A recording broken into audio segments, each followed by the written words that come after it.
बहुत से लोग जो वेट लॉस करने जा रहे हैं उनके दिमाग में ये चीज़ आ जाती है कि अगर कार्ब्स लेंगे तो वेट लॉस नहीं कर पाएंगे और उल्टा इससे वेट बढ़ने लगेगा। ऐसा नहीं है। वेट जो बढ़ता है वो जंक फूड खाने से बढ़ता है, ये सिंपल कार्ब्स लेने से बढ़ता है जिसमें शुगर कंटेंट होता है। दोस्तों, आज हम एक बहुत ही इम्पॉर्टेंट मैक्रोन्यूट्रिएंट कार्बोहाइड्रेट को डिस्कस करेंगे। इसकी हमारे जीवन में कितनी इम्पॉर्टेंस है, इसको जानने के लिए इस वीडियो को लास्ट तक देखिएगा। मैक्रोन्यूट्रिएंट्स 3 तरह के होते हैं: प्रोटीन, कार्बोहाइड्रेट और फैट।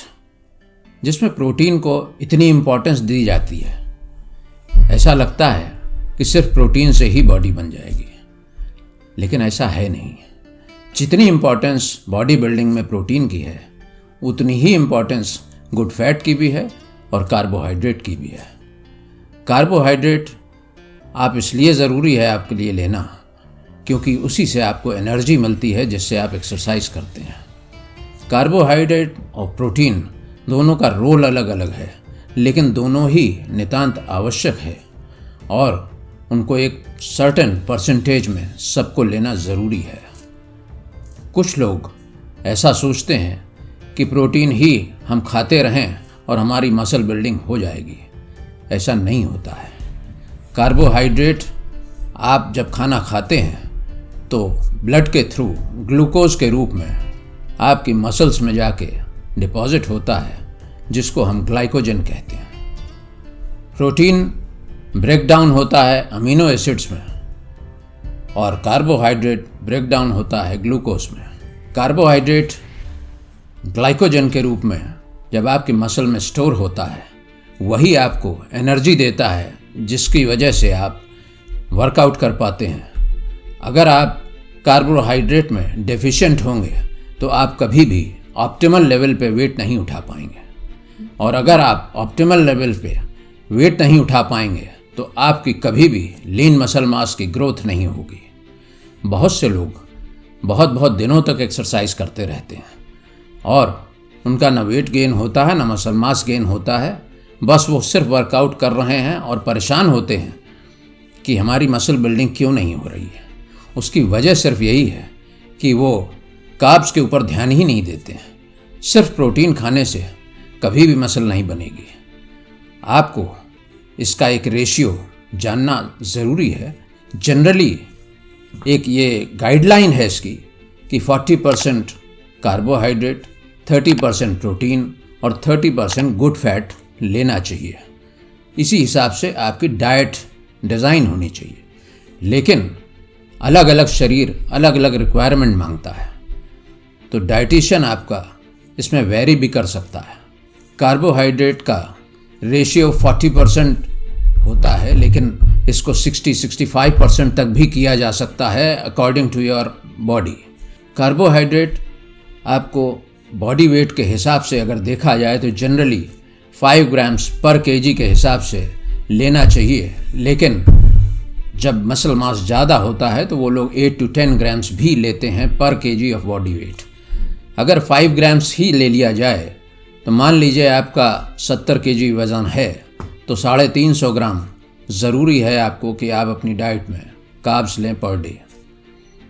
कार्ब्स अगर आप कम करेंगे तो आपकी स्थिति ऐसी हो जाएगी कि मसल मास गेन करने की बजाय कभी कभी कम भी हो जाता है, क्योंकि कार्ब्स अगर नहीं होगा तो आपकी बॉडी एनर्जी के लिए आपके मसल फाइबर्स में से एनर्जी लेगी और उसका नतीजा ये होगा कि आपकी बॉडी कैटाबॉलिक स्टेट में चली जाएगी। तो जो आपकी मसल ऑलरेडी है वो बजाय बढ़ने के और कम हो जाएगी।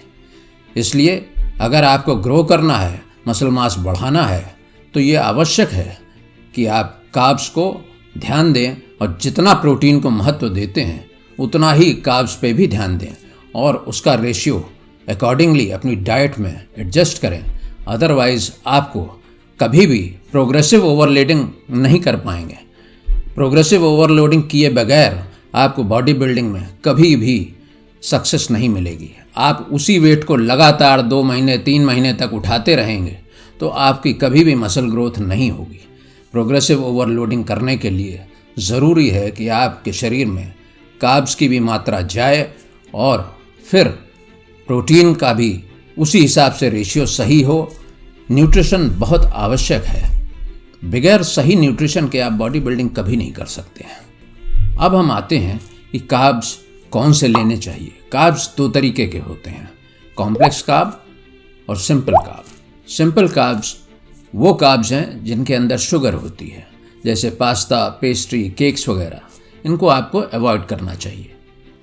कॉम्प्लेक्स कार्ब वो चीज़ें हैं जिसमें स्टार्च और फाइबर ये पाया जाता है।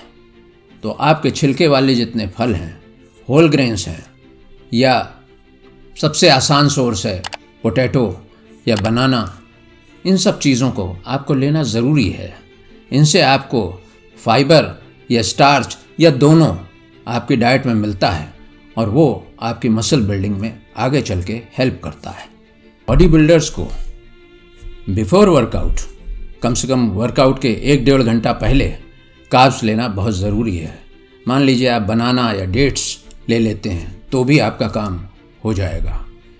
और जस्ट आफ्टर द वर्कआउट तुरंत फिर कार्ब्स लेना ज़रूरी है, और उसके 3 घंटे बाद एक बार फिर कार्ब्स लेना ज़रूरी है। अगर आप इस तरह से 3 बार कॉम्प्लेक्स कार्ब्स लेंगे तो आपकी मसल ग्रोथ मच बेटर होगी और आपको लीन मसल मास गेन करने में बहुत हेल्प मिलेगी। और अगर आप ये नहीं करते हैं तो आपकी स्थिति ऐसी हो जाएगी कि बॉडी कैटाबॉलिक स्टेट में चली जाएगी और प्रोटीन का जो मिलना चाहिए महत्व वो भी नहीं मिलेगा। प्रोटीन भी तब काम करता है जब आपकी मसल प्रॉपरली बिल्ड होती है और बाद में ब्रेकडाउन होती है, फाइबर्स ब्रेकडाउन होते हैं, तब प्रोटीन उनकी रिकवरी में काम करता है। इसलिए जितना महत्व प्रोटीन का है उतना ही महत्व कार्बोहाइड्रेट का भी है, और उसमें भी complex carbs are very very necessary. उनको अवॉइड मत कीजिए, उनको हर हाल में लेने की कोशिश कीजिए, अपनी डाइट में जोड़िए और फिर आगे उसके रिज़ल्ट देखिए, आपको बहुत अच्छे रिज़ल्ट्स मिलेंगे। बहुत से लोग जो वेट लॉस करने जा रहे हैं उनके दिमाग में ये चीज़ आ जाती है कि अगर कार्ब्स लेंगे तो वेट लॉस नहीं कर पाएंगे और उल्टा इससे वेट बढ़ने लगेगा। ऐसा नहीं है। वेट जो बढ़ता है वो जंक फूड खाने से बढ़ता है, ये सिंपल कार्ब्स लेने से बढ़ता है जिसमें शुगर कंटेंट होता है। शुगर वाला अगर आप सिंपल कार्ब लेंगे तो उससे आपकी इंसुलिन हाइक होती है। जो कॉम्प्लेक्स कार्ब्स हैं उनमें स्टार्च और फाइबर है, उसमें कोई आपको नुकसान नहीं होगा और ना आपका उससे वेट बढ़ेगा। इनफैक्ट आपकी मसल्स उससे बेटर होंगी और आपको उसको ऐड करना ज़रूरी है। इवन आप अगर वेट लॉस करने जा रहे हैं तो भी कार्बोहाइड्रेट ज़रूरी है। आपकी बॉडी के हिसाब से वो परसेंटेज कम ज़्यादा हो सकता है कि आप वेट लॉस करने जा रहे हैं तो बजाय 5% के 4% हो, लेकिन कार्ब तो लेना ही लेना है, हर हाल में लेना है। पसंद आई हो वीडियो तो लाइक कीजिए और सब्सक्राइब कीजिए।